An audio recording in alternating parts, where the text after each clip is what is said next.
సోనియా మీద మనకంటే నామినేట్ చేస్తారంటారా? చేస్తారు, ఖచ్చితంగా చేస్తాడు. ఆయన మాట ఇచ్చాడంటే మాట మీద ఉంటాడు ఖచ్చితంగా. ఏంటంటే పాయింట్అవుట్ చేశారు కదా గ్రూప్ లోకి వెళ్ళిన తర్వాత, నువ్వు వాళ్ళని కాదంటే మా గ్రూప్ లోకి వచ్చావు కాబట్టి నిన్నే లేపేస్తావు అన్నారు కదా. నువ్వు నామినేషన్ లో పెడితే నువ్వు ఆ రోజు చూడు ఇదే మాట ఇస్తాడు నామినేషన్ లో, 5th వీక్ నామినేషన్ లో చూడండి, పాయింట్ నోట్ చేసుకోండి. ఖచ్చితంగా ఆ రోజు నువ్వు అన్ఫిట్ అన్నావు, నా ఆట చూడలేదు అన్నావు, అందుకే నేను నామినేట్ చేస్తాను. ఇదే చూడండి, మణికంఠ మామూలు రివ్యూజ్ కాదండి, అది పగ మామూలు పగ, ఈనాటి పగ కాదండి, పాము పగది. నిఖిల్ సోనియా బుద్ధి కూర్చొని యష్మిని ఇమిటేట్ చేయడం, ఇట్లా వచ్చి హాయ్ హాయ్ హాయ్ అని చెప్పడం, యష్మిని ఇమిటేట్ చేసేవాళ్ళు. అవును, కట్టెలు ఇటు వచ్చి హాయ్ చెప్పడం అంతా. అవును, కొద్దిగా ఓవర్ గా మేము లేకపోతే నీకు దిక్కులేదు అన్నట్టుగా రిసీవింగ్ అది అలా వచ్చి అసలు బాగాలేదు. యష్మి కూడా చాలా అన్కంఫర్ట్ గా వెళ్ళింది, తప్పుదో అని వెళ్ళింది. ప్రేరణకి ఆ ప్రైవసీ ఇచ్చి హక్ చేసుకుని ఆ పక్క వెళ్ళవలసి వచ్చింది. నిజంగా నేను ఒకటి చూస్తుంటే ఇప్పటికీ కూడా అది ముగ్గురికి ఇంకా అర్థం కావట్లేదా బిగ్ బాస్ ఏం జరుగుతుందో అని నాకైతే డౌట్ ఉందబ్బా. ఏంటి కాంతారా టీం కి అందరు నీ టీం లో వాళ్ళు కూడా కాంతారా టీం గెలిపోతే అసలు నువ్వు ఇంకా ఫెయిల్ అయినట్టే నిఖిల్. నువ్వు సోనియా వల్లే ఖచ్చితంగా ఫెయిల్ అవుతున్నావు. నువ్వు ప్రతి సీజన్ కూడా సోనియాని ఎంత పెట్టుకున్నావో ఫెయిల్ అవుతావు. ఇంకా నీకు చెప్పేది ఏం లేదు, నువ్వు ఆల్రెడీ చీఫ్ కింద కూడా ఫెయిల్ అయ్యావు. నీ ప్లేస్ లోకి ఎవడో మణికంఠుడో లేకపోతే నబీలో వస్తారో అప్పుడు నీ తాట చేస్తావు. లగ్జరీ రూమ్ వాడుకుంటాడంట. అప్పుడు దాకా ఎలా నబీల్ ఈ నబీల్ అంటున్నాడు వాడికి వచ్చని, ఏం మణికంఠ వాటమి ఎట్లా ఉంది అదే ఎప్పుడు చూడలేదు కదా, చూపించాలి ఈసారి గెలుపండి. మీరు చూపిస్తుంది కాదు, మేము తీసుకుంటూనే ఉంటాం. చీఫ్ అయితే నేను తీసుకుంటున్నా, నేను తీసుకుంటా. వాళ్ళిద్దరికి బాండింగ్ బాగుంది, ఎవరికి నబీల్ కి మణికంఠ. అందుకే ఆ రకంగా మాట్లాడగలిగాడు, అర్థమైందా? వాడు ఎవరి మీద అయినా సీరియస్ అయిపోతాడు. వాడు తగ్గించుకున్నాడు మన నామినేషన్ నుంచి సీత రేస్ చేసిన పాయింట్ల వల్ల. అమ్మ బాబు ఇలా అనుకుంటారు నన్ను హౌస్ లో అయితే అని వాడు కొంచెం లొంగాడు తెలుసు.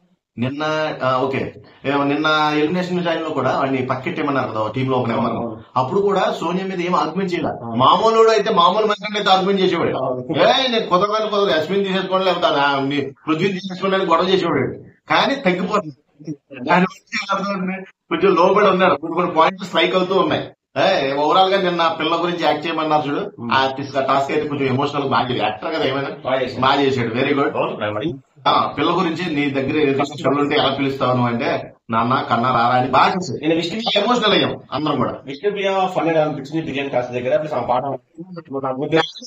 ఈ పెట్టింది మహాతాలి బిర్యానీ కుప్పం పెట్టాడు, ఎవడైనా పెట్టాడా అన్నట్టు పెట్టాడు. పెట్టి పాటలు పాడమంటాడు.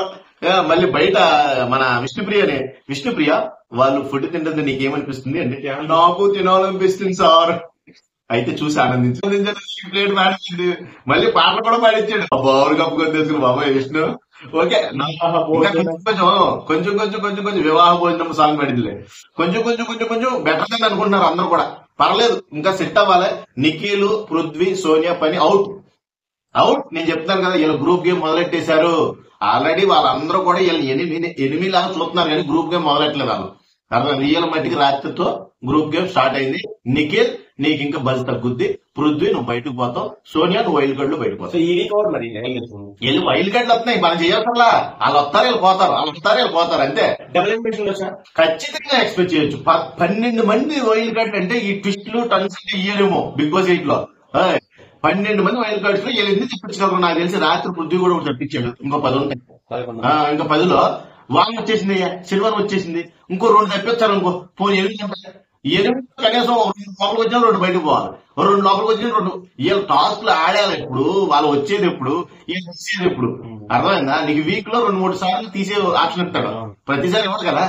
అది మొత్తం మీద నాకు ఆనందంగా ఉంది ఏంటంటే సోనియాని బయటకు పంపించేయడానికి వైల్డ్ కార్డులు ఎంట్రీ అవుతున్నాయి.